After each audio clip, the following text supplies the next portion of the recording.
Bethesda saying that they won't work with PlayStation, EA executive leaving, and new Xbox controllers. This and more on today's recap of the news, starting right now. Welcome to Nerdcore Daily News. What's up, everybody? Welcome to Nerdcore Daily News. I'm Dom.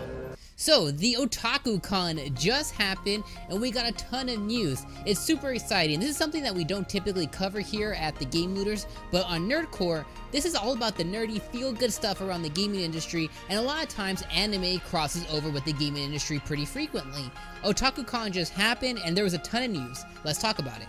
So during Funimation's Otakon 2018, there was an industry panel that happened. Now the company announced a ton of stuff. They announced 12 new home releases that especially hit home with us over here at the Game Leaders.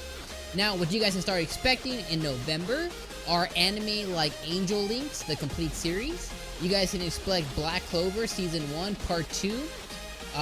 Kino's Journey, The Beautiful World. So this is an awesome anime. It's about a guy that basically goes in and he's basically dealt a hand that he has to go and take care of it in. It's a really interesting anime. We actually just started watching it a couple days ago, and so far, I mean, if you like people with fuzzy ears, like cat people, this is the anime for you. You also have Star Blazer, Space Battleship, Yamato 2199 Part 2, Cowboy Bebop the movie. Everyone loves Cowboy Bebop. Knocking on Heaven's Door, that's what it's called. We also have Relive, the final arcs. This is one that hits home with me a lot. I love Relive. It's one of my favorite animes. I'm not gonna say of all time, but it's one of my favorite animes of the past few years. And I love that they're doing the OVAs. So you're gonna get the final arc here. One Piece Collection. Shout out to my boy Sir Codex. You're gonna get One Piece Collection 23. Yeah, it's a lot, but it's coming out. A Sister's All You Need, the complete series. Another one that I thought was really awesome is Blood Blockade. You're gonna get Blood Blockade Battlefront and Beyond, the complete series. Garo Vanishing Line, which is one that I wasn't completely into, but I still understand why people really like this series. Tales of the Abyss, the complete series. And lastly, another one that's very interesting, very intriguing is a King's Game. So you're gonna get a King's Game, the complete series. This and more came from Otakon 2018, which was Funimation's Otaku Fest. And there's a ton of news that came out of there. It's so interesting to follow, and I really want to be a part of it next year. There's just so many different things that happen within the gaming industry, within anime, all this other stuff. But I'm going to make sure that I hit one of these huge events next year. So tell us if you guys are excited down in the comments down below. Microsoft has their eyes on a ton of ex-execs over at various different developers. Two in particular, an ex-God of War developer and an ex-Red Redemption developer, have just recently been hired. Our friends over there at Reset Era reported, and this was Crimson Eclipse. He took a screenshot right here on the screen. As you can see, so what he said was the new addition include God of War's the lead producer Brian Westgard from Sony Santa Monica, and Rockstar's Christian Cantamisa. He was one of the lead writers on Red Redemption. He was a narrative consultant, and Crystal Dynamics' Daniel Newberger and Annie Lore. So a slew of people that recently got hired who are working at EA, Riot, Respawn. So over there at The Initiative, which is Microsoft's new studio, they also have a new HR and culture manager, who will now be Crystal Dynamics' Lindsay McQueenie, with Microsoft's Senior Director of Portfolio Planning, Blake Fisher, also joining the team. So The Initiative is just completely growing. Microsoft is really about setting up the stage for the future. Right now, they don't have a lot going on, but what they do have is they're setting some key pieces in and cornerstones to lay the path for their future going into 2019 and the future that's going to come along with their new console. But on the news train from Microsoft, they just announced some new controllers. Microsoft can't buy an exclusive, but what they can buy is exclusive controllers, and these ones are very, very sexy. Let's throw it on screen. As you guys can see, there's two brand new controllers. There's a Phantom Black one. Now this one's gonna come out for about 70 bucks. It launches worldwide September 11th.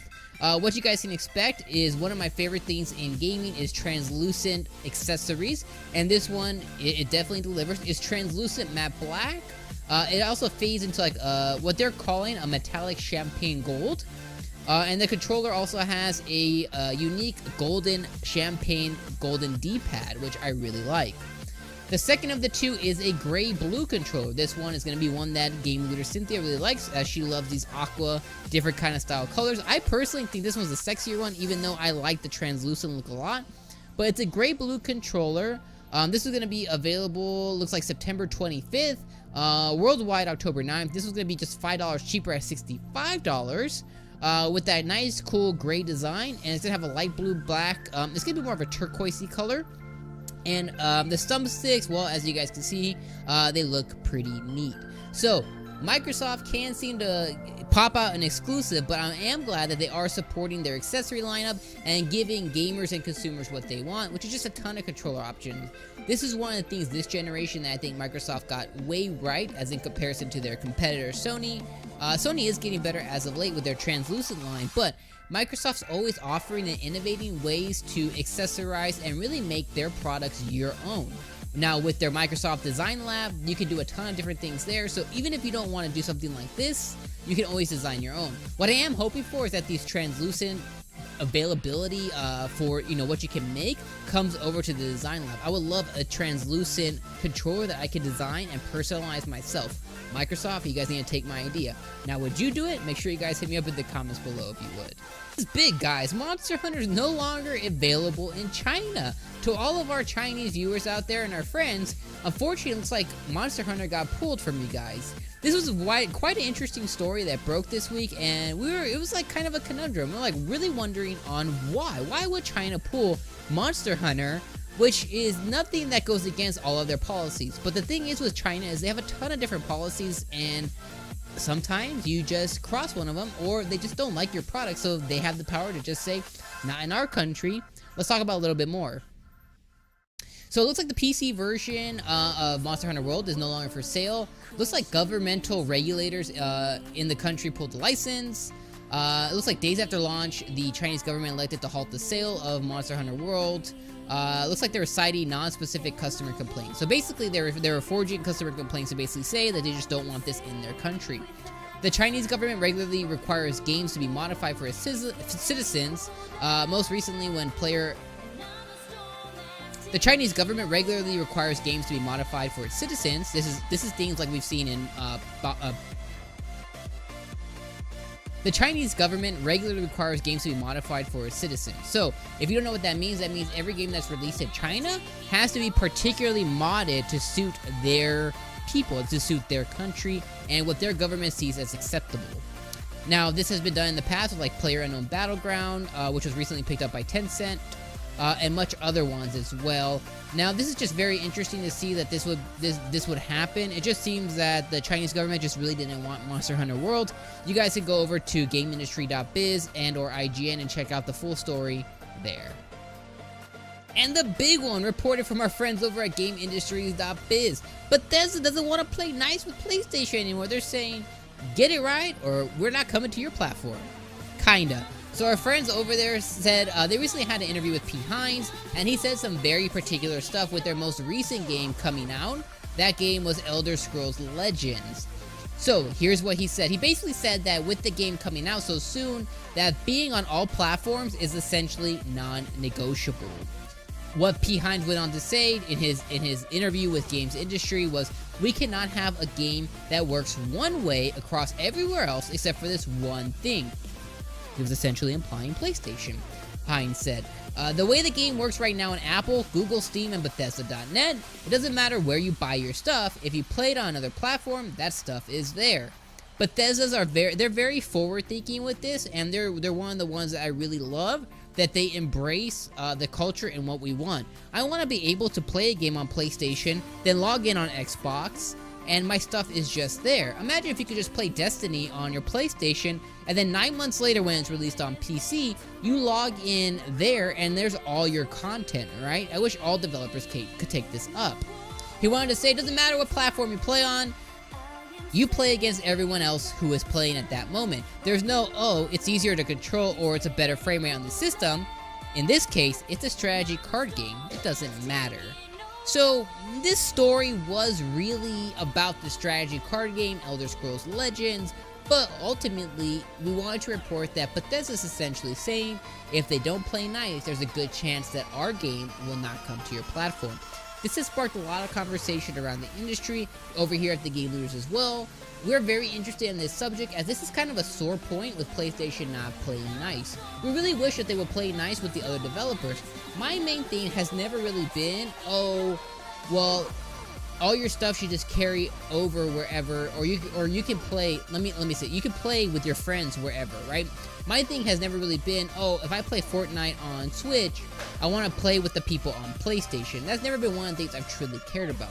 But what I do care about is if I have invested money, a la Overwatch, right? And I put a lot of money into that platform on the Xbox, because I really did.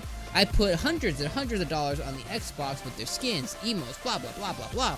I started an account over on the PlayStation platform, had to start all anew, had to redo everything, blah, blah, blah, none of my stuff carried over, all this stuff. Went over to PC, again, same thing, started over, you know. So it'd be very nice if developers could really make it happen, and I know that they can, but if there's restrictions from the companies like Sony, Xbox, and stuff holding them back, mainly Sony in this case, to where your stuff could just transfer. That's my main thing that I would love to see. The main thing in the story is Bethesda's kind of behind that idea. So, what we want to know from you guys is tell us what you guys think of this whole situation down in the comments below, and tell us, wouldn't you guys like if your stuff carried over cross-platform, or do you just want to play with your friends everywhere? Tell us in the comments down below. Alright guys, that has been today's news. Thank you, yes you, yeah you, I'm talking to you, for joining today's Nerdcore Daily News. This has been the recap for the news today. We appreciate you guys coming over to youtube.com/thegamelers. If you guys want to know everything in the gaming industry that's nerdy, fun, and stuff, make sure you guys know that you are in the right spot right here at the Gamelers. Make sure you hit like, make sure you hit subscribe, and come back tomorrow for more news. You have a great one, you sexy beast. Yeah, I'm talking to you.